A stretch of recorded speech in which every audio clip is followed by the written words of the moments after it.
విజయవాడలో భోగి సంబరాలు ఘనంగా ప్రారంభమయ్యాయి. బెజవాడ భోగి మంటలతో పల్లెకలని సంతరించుకుంది.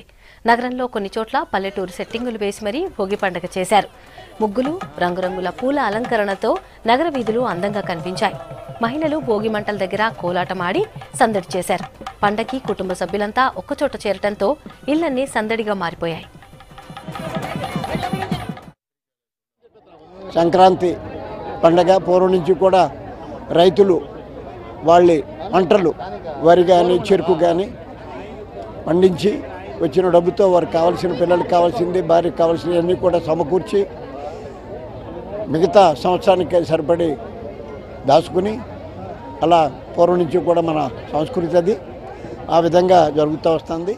సంక్రాంతి పండుగ అంటే రైతులందరికీ కూడా ఆదాయం వచ్చి ఆదాయం ద్వారా వాళ్ళ ఇంట్లో కావాల్సిన వస్తువులన్నీ కొనుక్కునే పండుగ, అందరూ ఆనందంగా ఉండే పండుగ.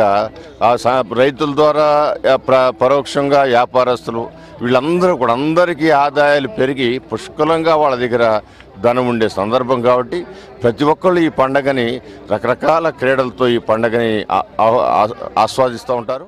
పూర్వ వైభవాన్ని మర్చిపోకుండా మన సంస్కృతి సంప్రదాయాలకు అనుకూలంగా ప్రతి సంవత్సరం ఇక్కడ ఈ పండుగను ఎంతో ఆనందంగా చేసుకుంటామని అందరం కలుపుకొని ఇక్కడ మెగా వాకర్ జరుగుతుంది. అందరం దాంట్లో పార్టిసిపేట్ చేస్తాము. అది అయిన తర్వాత గంగిరెద్దులు, కోలాటాలు, భోగి బంటలు, కోడి పుంజులు, భోగి పళ్ళు, పొంగలి ఇవన్నీ కూడా ఇక్కడ మన సంస్కృతిని నిలువుటద్దంలా కనబడుతూ ఉంటుందండి. ఈ పండుగ అన్నది చాలా విశిష్టత కూడుకున్నది. మనకి సంక్రాంతి పండుగ పూర్వం పంటలన్నీ ఇంటికి వచ్చాయి. రైతన్నలు చాలా ఇదిగా చేసుకునేవాళ్ళు. ఈ పండుగ ప్రతి సంవత్సరం కూడా పంటలు ఇంటికి వచ్చి అందరూ చుట్టాలు బంధువులతో చేసుకునేవాళ్ళు.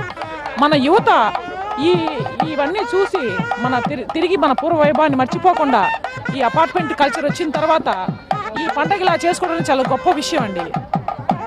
అందరికీ సంక్రాంతి శుభాకాంక్షలు.